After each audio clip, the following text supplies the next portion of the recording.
Live from our studio in Seoul, I'm Kim Mo-kyan. Before we get started, these are the stories we're following at the top of the hour.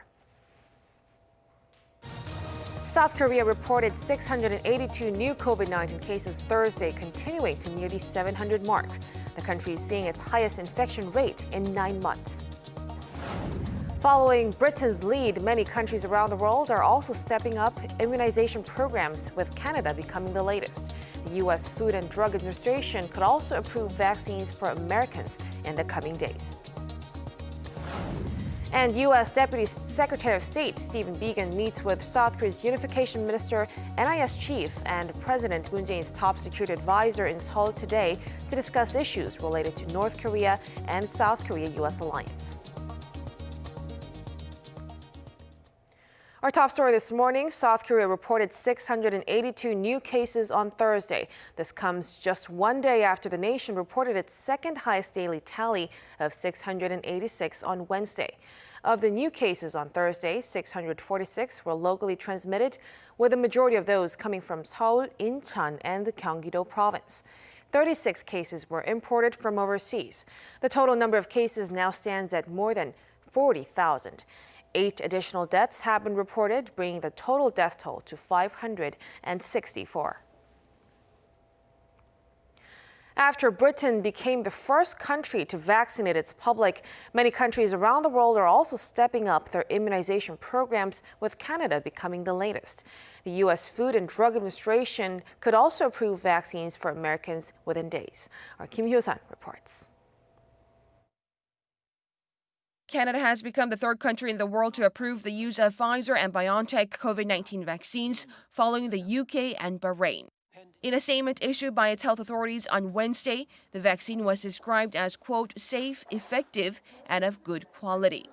The authorities added that a limited rollout will begin for priority groups within days, and vaccination of the general public is anticipated to start in April. This comes as the Canadian Prime Minister explained earlier this week that the country has secured an agreement with Pfizer to receive up to 249,000 of its initial doses in December, and that millions of doses are set to arrive in 2021. Against this backdrop, Washington also hinted that its approval could come very soon. The U.S. Health Secretary explained Wednesday that the FDA could authorize the Pfizer vaccines in a matter of days, reaffirming that some 20 million Americans will receive the shots before the end of the year. Explaining that medical staff and care residents will be the first to receive the shots, he added that by February or March next year, the general public will begin their inoculation. Meanwhile, the UAE, the first foreign country to approve a COVID-19 vaccine developed by China's Sinopharm, said it had 86% efficacy, according to the interim results of a phase 3 trial. The country added that its capital city has launched a volunteer program for phase 3 trials of the Russian-developed vaccine known as Sputnik V. Kim Hyo-sun, Arirang News.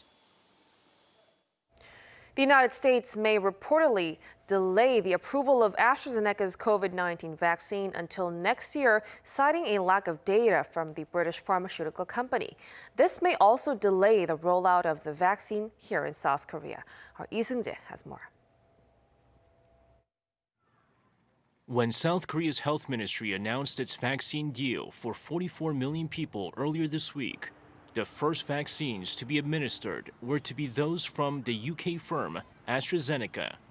However, that plan may have taken a hit, as the US FDA is reportedly delaying the approval of AstraZeneca's vaccine in America until next year.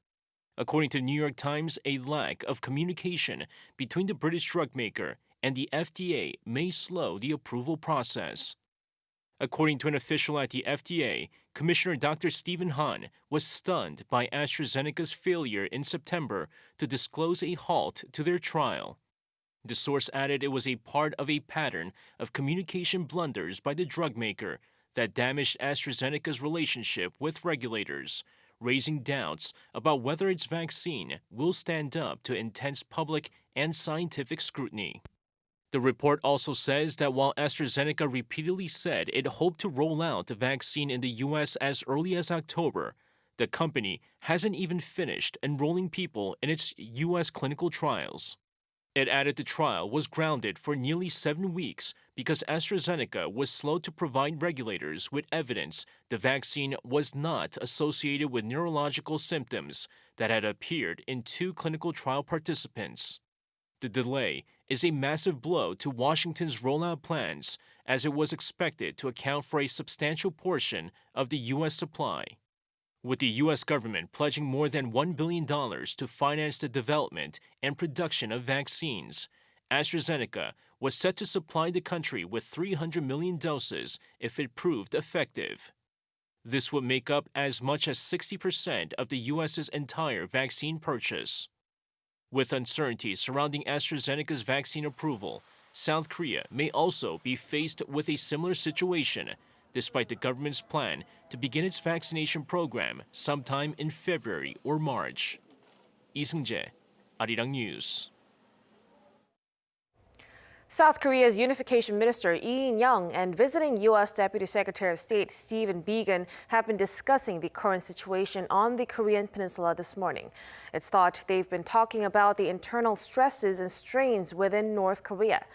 Lee is expected to have asked Biegun that the incoming U.S. administration continue to take a leading role in nuclear policies against the regime. In the coming hours, Biegun will deliver a lecture at a think tank in Seoul. He's expected to use the opportunity to send a message to North Korea. U.S. President-elect Joe Biden has named former General Lloyd Austin as his pick for Washington's new defense secretary.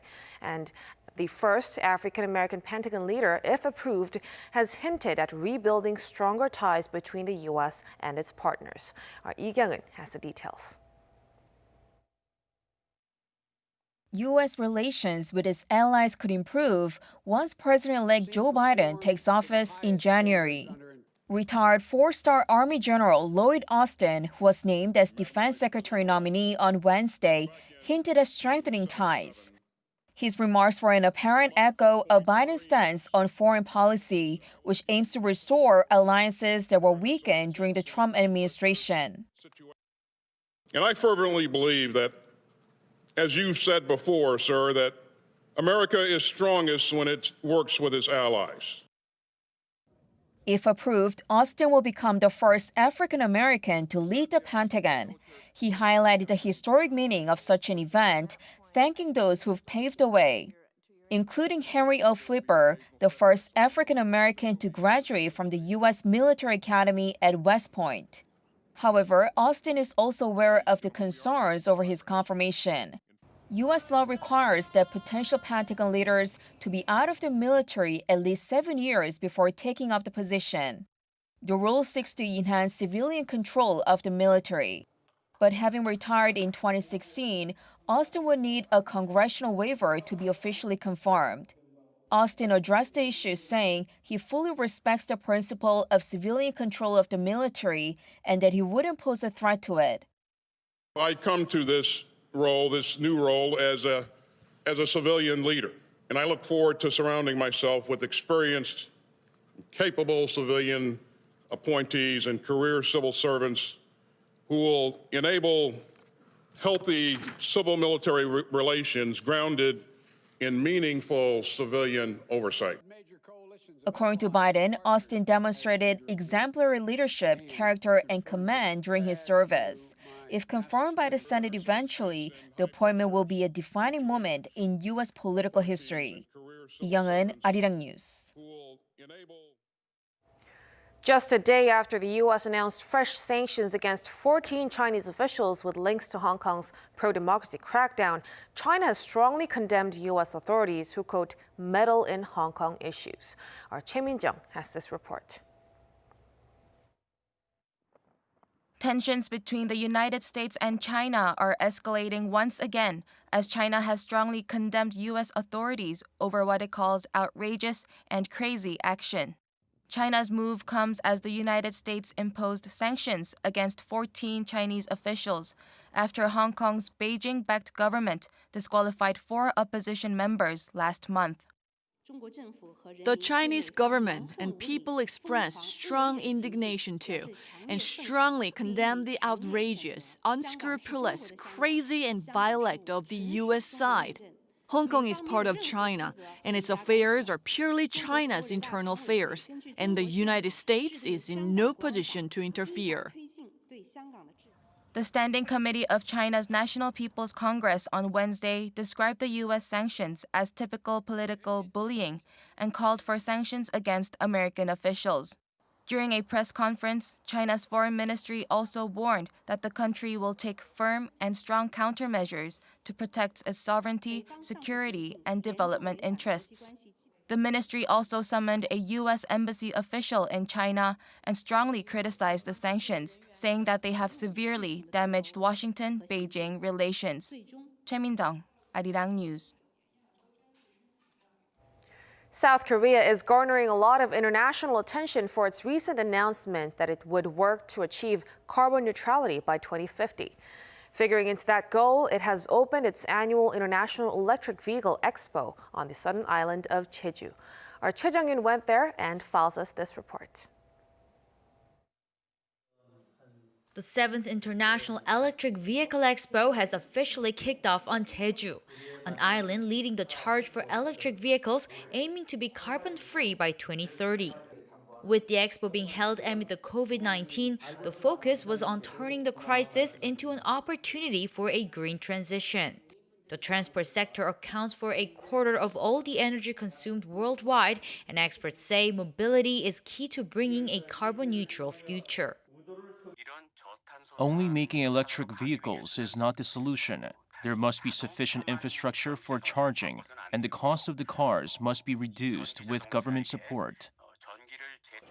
The international community called on South Korea to draw up realistic measures for the net zero target to be achieved. The announcement now to reach carbon neutrality by 2050 needs to be broken down. And it needs to be seen where emission can be reduced and can be cut in what sectors. The current trend in the e-mobility industry is for companies to divide up the process of making electric vehicles, each of them handling different aspects of the product. For instance, this German electric car runs on batteries produced by South Korea's Samsung SDI.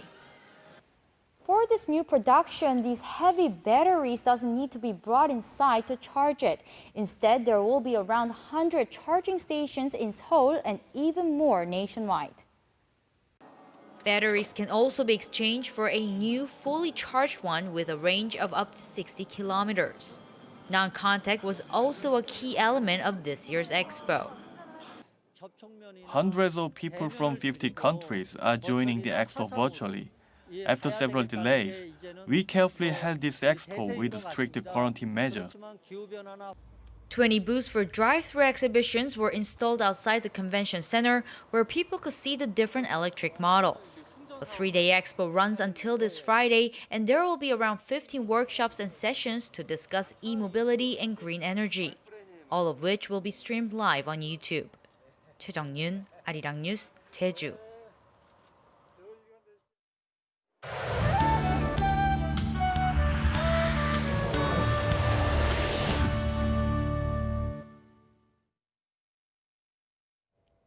Good morning. Seoul received the season's first snow earlier in the day. They were more like flurries. Well, this year's snow is the latest it has come since 2000. That's 19 days later than average of previous years. And due to the relatively mild morning temperatures, the snow did not stick to the roads. In fact, milder than average temperatures will carry on through Saturday. Back to today's forecast. The daily highs will be 1 to 3 degrees higher today. Seoul getting up to 8 degrees. Busan topping out at 13 degrees.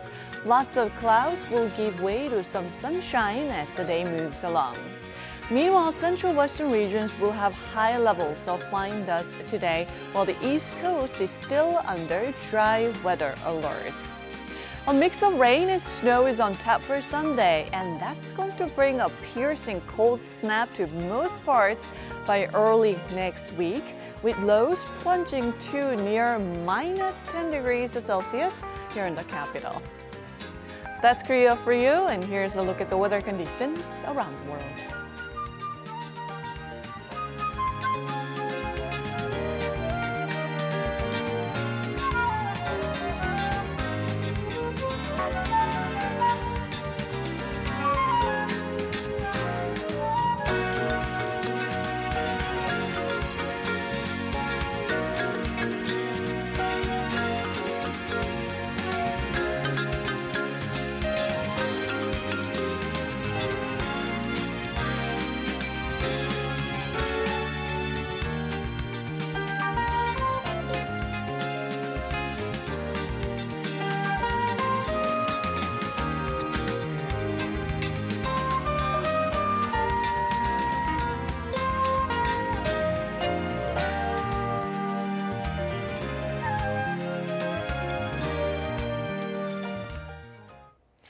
And that's a wrap for us at the hour on Arirang News. We'll be back with more of the day's headlines at noon Korea time, so stay tuned. Thank you for watching and goodbye.